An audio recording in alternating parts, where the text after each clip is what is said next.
everyone, I'm Liz Burrell and welcome to the Big Green Egg Grilling Show. Each week we bring you something new in the world of grilling, smoking, roasting, or baking, along with tips, tricks, and of course, great cooking segments. During each show, we'll learn about different ways to flavor or season your cooks.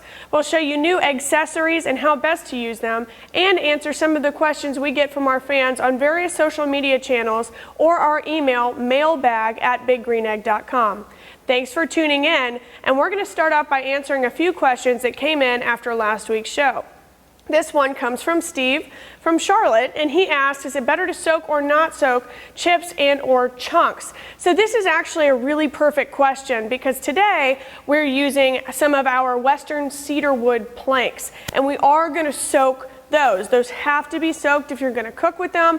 They're more flammable than your chunks or your chips. When you're using chunks or chips, it's better to soak your chunks for a longer cook. For your chips, it's not necessary. You can if you want to, but you know, at the end of the day, it's still going to be the same cook.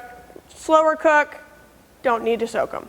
So our next question comes from Marley in Kansas. Is there a benefit to having a cast iron or a grill grate? So they're both a little bit different. You've got your normal grill grate that you can cook steaks, vegetables, whatever you want on. The major difference is that the cast iron is seasoned like a cast iron skillet. So you're going to get harder grill lines on your steaks or your pork chops or your chicken or your vegetables, and it's going to hold the flavor a little bit more than a normal grill grate would. You do have to take care of it like a cast iron skillet though, and make sure that it's oiled and has heat and is kept inside so that it does not rust. That's a few from the mailbag, so keep the questions and comments coming in, and every week we'll get to a couple of them during the show. Now let's get outside and move on to today's recipe. So today's recipe is my cedar planked honey glazed salmon, and we're going to start out with an entire side of salmon, and we're going to go over how to trim this, check it for bones. We're also going to do my butter lemon asparagus recipe. We're not using any kind of accessories inside the egg today. We're going full on direct at 400 degrees. We're going to be using our cedar planks, Western cedar planks. They are soaking in water and white wine right now. We've been doing that for 30 minutes. You need to make sure that you soak your planks because otherwise they're going to burn up before your food actually gets cooked. So let's start with our beautiful salmon here. We have an entire side of salmon. It's a pretty big guy, and we're going to run our hand over and check for bones. Doesn't seem like we have any. Now if you do have a bone, just get some tweezers or whatever you can find to pull them out. Usually they do a pretty good job of pulling those out. So we're going to cut our tail off first because the tail is thinner than the rest of our salmon, and it works a little bit harder. That's the hardest working muscle in the body. So it's going to be a little bit tougher than our fillets here. You can use this for, you know, a salmon dip or just grill it as a snack and whatever you want to do to it. We don't want to waste it, but it's not good for our salmon fillets. Then we're going to pull this down and we're going to cut off our neck. Same thing with that, save it for later. And then we have our belly here that's a lot thinner than our fillet meat. So we're going to find our seam here and we're going to cut that off. Make sure to use a very sharp knife because we do have our scales. Now you do want skin on when you're using your cedar planks. You want it to stick and it'll just slide right off once it's cooked. So now we are going to figure out how big we want our salmon fillets. Now you can do it in smaller pieces, bigger pieces. Today I think I'm going to do about 3-inch pieces. They're beautiful. Now this one's a little bit thin on this side, so I'm going to cut a little bit of that off to make it even, and then we'll use this piece for some sort of salmon dip later. So we're going to set these aside. Now we're going to take our cedar planks and we're going to dry them out a little bit on our egg. We're going to place them face down for about 2 minutes, 1 to 2 minutes. And then once we flip them over, we're going to put our beautiful salmon on top. Now while we're waiting for that,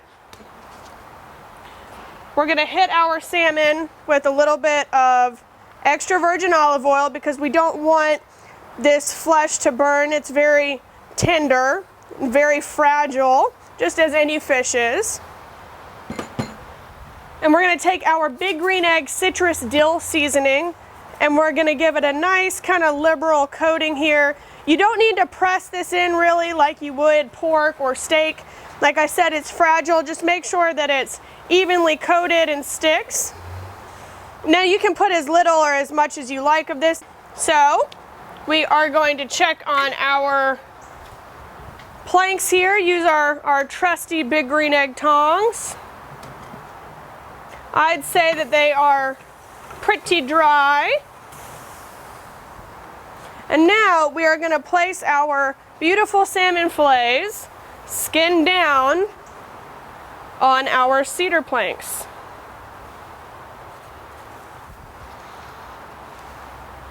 Move them over here just a little bit so we can make room for our asparagus. So these are going to cook for about 13 minutes, and then we're going to put our honey glaze on our salmon. Our honey glaze is 1/2 cup of honey, a 1/4 cup of Worcestershire sauce, lemon juice, about a tablespoon, salt and pepper to taste, a teaspoon of cayenne pepper, and 2 tablespoons of Dijon mustard. Now, you can change that recipe and do less or more depending on how much salmon you have. So for now, we are going to change our gloves and we are going to work on our asparagus here real quick. This is super simple. We've got about a 1/2 tablespoon of lemon zest, about 2 tablespoons of lemon juice, and then we've got a 1/2 cup of butter here. Like I said, you can do more or less of this depending on how many people you're cooking for.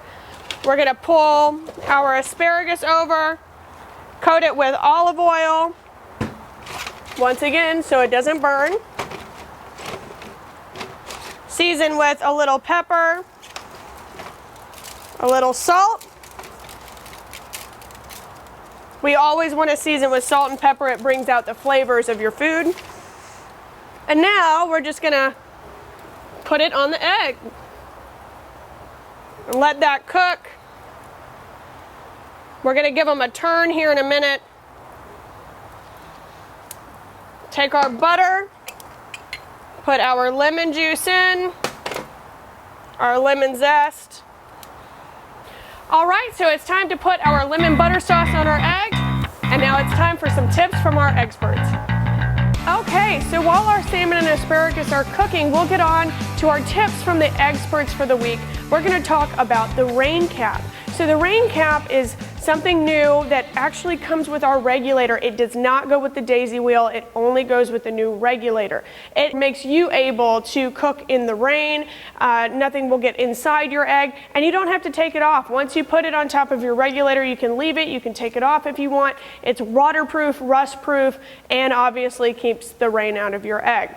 Another question I'm asked during the classes at the Big Green Egg Culinary Center is what's the difference between our egg mitts and the silicone gloves? So they're pretty similar, at least in heat. Our silicone gloves are going to withstand up to 450 degrees, and our egg mitts are going to withstand up to 475 degrees. Now the biggest benefit to the silicone glove is that you can grab meat and pull it off the egg without ruining the integrity of your meat and without ruining your gloves.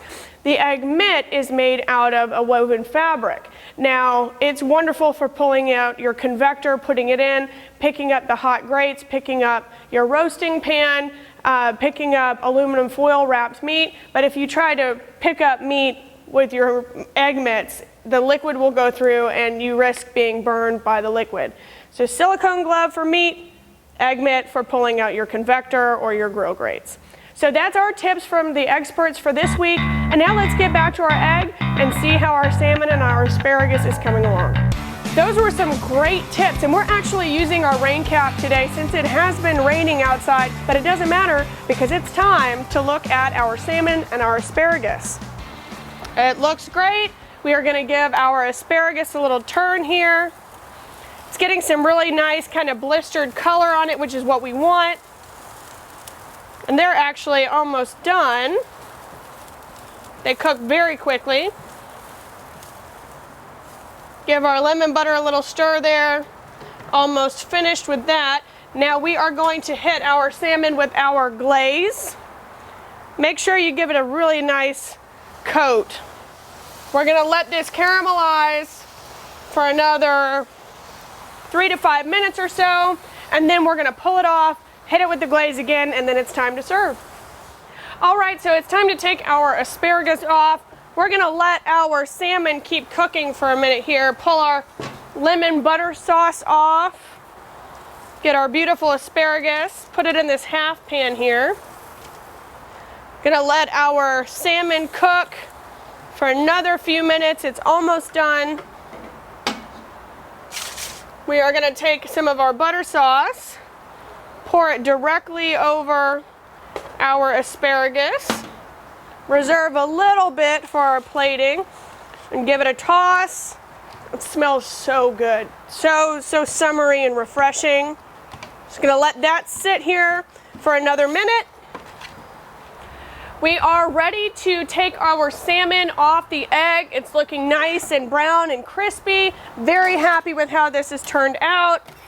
So we're gonna pull them off, put it directly here on the table, and we're gonna hit it with our glaze one more time, kind of let it caramelize while we let it rest for a few minutes here before we plate. Get all that nice good flavor. We're gonna start off by putting our asparagus on the plate. Get a nice couple pieces in there, make it pretty. And then we're going to take our spatula and go right above the skin, and it's gonna slide straight off the skin.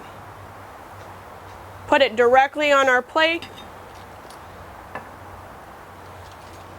And we're done, ready to serve. That was my cedar planked honey glazed salmon and lemon butter asparagus. Thank you for tuning in to the grilling show. Once again, my name is Liz Burrell. If you want online home delivery, go to biggreenegg.com and tune in next time when we've got another special surprise in store for you.